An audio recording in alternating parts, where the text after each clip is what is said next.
Sabi nila, kapag naririnig mo ang katahimikan ng gabi na tila humihinto ang paligid, huwag kang magtiwala. Lalo na kung naririnig mo ang mahinang tik-tik-tik sa di kalayuan.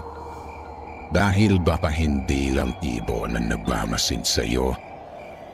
Bago tayo magsimula, i-like mo muna ang video na ito. I-share sa mga kaibigan mo mahilig sa kababalaghan at mag-subscribe ka na sa Pinas Horror kung kaya mo tapusin ang kwento ngayong gabi. Sa isang baryo sa Samar, kilala ang mga matatandang alamat tungkol sa mga nilalang na kumakain ng laman ng tao, ang mga tiktik. Gabi yun ang kabilugan ng buwan. Tahimik ang paligid.